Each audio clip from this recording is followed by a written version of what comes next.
शांति का टापू कहा जाने वाला भोपाल अब आतंकियों की पनाहगार बनता नजर आ रहा है। दिल्ली धमाके से पहले मध्य प्रदेश से 2 आतंकवादियों की गिरफ्तारी ने धमाका करने की एक बड़ी साजिश को उजागर किया है। दोनों पर आरोप है कि वे दिल्ली में बड़ा हमला करने की तैयारी में थे और आईएसआईएस हैंडलर्स के इशारे पर युवाओं की भर्ती कर रहे थे। ब्लास्ट के बाद पुलिस अलर्ट है और सर्चिंग की जा रही है। आखिर क्या कुछ पुलिस की तैयारी है, क्या कुछ सर्चिंग है, चलिए आपको दिखाते हैं इस रिपोर्ट के माध्यम से। शांति का टापू कहा जाने वाला भोपाल बना आतंकियों की पनाहगार। पिछले 3 साल में 30 से अधिक आतंकी पकड़े गए। दिल्ली में ब्लास्ट से पहले एमपी में 2 आतंकी पकड़े गए। सिमी के बाद अन्य प्रतिबंधित संगठनों ने भी फैलाया नेटवर्क। जमात उल मुजाहिदीन के आतंकियों ने भी भोपाल में पनाह ली। भोपाल सेंट्रल जेल में बंद हैं 69 आतंकी। मध्य प्रदेश की राजधानी भोपाल, जिसे शांति और सुकून का शहर माना जाता है, वह अब आतंकियों की नई शरणस्थली बनता दिख रहा है। पिछले 3 साल में यहां से 30 से ज्यादा संदिग्ध आतंकी पकड़े जा चुके हैं। कुछ सीरिया से जुड़े मॉड्यूल से तो कुछ बांग्लादेश के JMB से ताल्लुक रखते थे।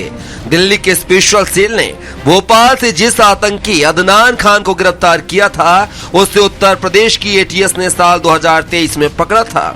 उस पर सांप्रदायिक वैमनस्य फैलाने, धार्मिक भावनाओं को आहत करने और धमकी और IT एक्ट के साथ साथ UAPA की धाराओं में मामला दर्ज किया गया था। लेकिन गिरफ्तारी के करीब 1.25 महीने बाद यानी कि 26 दिसंबर 2024 को उसे जमानत मिल गई। जमानत के बाद वह दोबारा आतंकी नेटवर्क से जुड़ गया, जिसके चलते अब एजेंसियों की सतर्कता पर सवाल उठ रहे हैं। यहाँ जो भी चैलेंजेस आए हैं या जो ऐसी घटना करने को लेके कहीं भी सूचनाएं प्राप्त हुई है, जिसकी तैयारी की जा रही है या उसको लेके लोगों को बहकाया जा रहा है, उस पर सख्त कार्रवाइयाँ की गई हैं।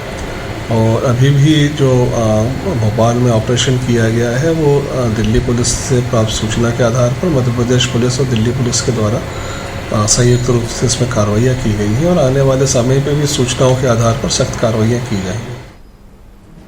सिमी के बाद अब कई अन्य प्रतिबंधित संगठन भी भोपाल और आसपास के इलाकों में अपने नेटवर्क फैला रहे हैं। JMB के आतंकियों ने भोपाल में शरण ली, लेकिन इंटेलिजेंस एजेंसियों की सक्रियता से उनका मॉड्यूल ध्वस्त कर दिया गया।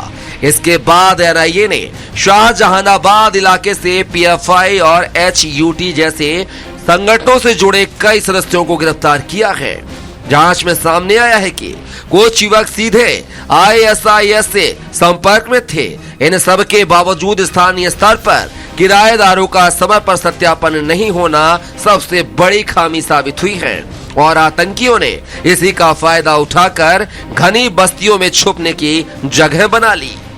शांति का टापू कहलाने वाला मध्य प्रदेश पिछले कई सालों से आतंकियों का स्लीपर सेल बना हुआ है। मध्य प्रदेश से सिमी के कई आतंकी संगठन पकड़े गए और उसके बाद अब कई और जो प्रतिबंधित संगठन हैं, उन्होंने मध्य प्रदेश को सबसे महफूज जगह समझ ली है।